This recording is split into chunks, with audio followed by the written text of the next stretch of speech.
going on, everybody? This is Bobby G, aka Bobby Bookworm. First of all, today is Shemini Atzeret, which means a day of Solemn Assembly. This happens at every festival after the 7 days of the feast itself.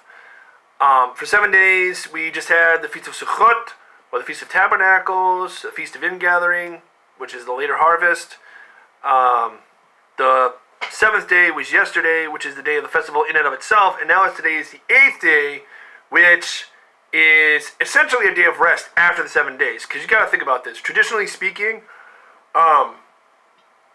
in terms of the festival itself, there is 7 days of basically, to put it in a modern context, 7 days of just living it up and going to temple, or in this case, going to church for 7 days. And then on the 8th day, there's a solemn assembly at church or at temple.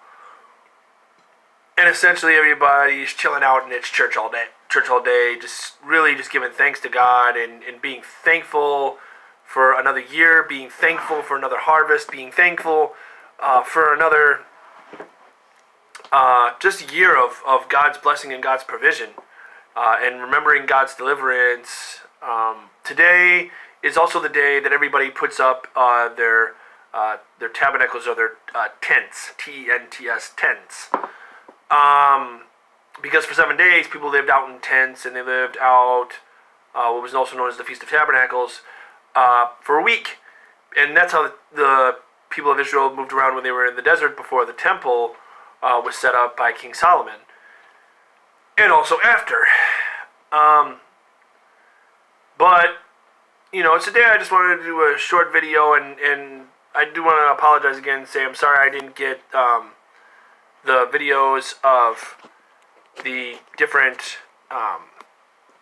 7 days of all the scriptures that were there. I did a previous video earlier on during Saturday's Spiel for this past week, because we don't have a traditional Shabbat reading or Torah portion this past Shabbat, because we're in the middle of the Feast of Tabernacles.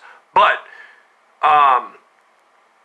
tomorrow there's going to be Simchat Torah. Simchat Torah, for those who don't know, is where we do read the last Torah portion of the entire scroll, which is Deuteronomy. And of course, Messianics, we not only read the Torah and the Haftarah, but we also read the Maftir, which is could be another part of the Torah or another part of the prophets, and we read the Brit Chadashah, which is the New Testament, also known as the New Covenant, Messianic circles. So tomorrow there will be a video for that, and the last portions will be read and will be given, and then we'll put those up. And then following that, for this coming Shabbat, we'll start Saturday Spiel, and we'll be starting back at the beginning, quite literally at the back of the Torah, the beginning of the Torah scroll, and starting back in Genesis, and the readings that follow that, along with the Haftarah, and also the readings for that week from the New Covenant as well. But in the meantime, I hope everybody this past week and today has been a blessing for people. Again, I will be having up a follow-up video tomorrow when we do Simchat Torah, which means the joy of the Torah, when the last Parashat, which is V'zot HaBracha, which means and this is the blessing, tomorrow. And so hopefully I'll see y'all then. Until then, Shalom, God's grace be upon you, and hopefully I'll see y'all soon.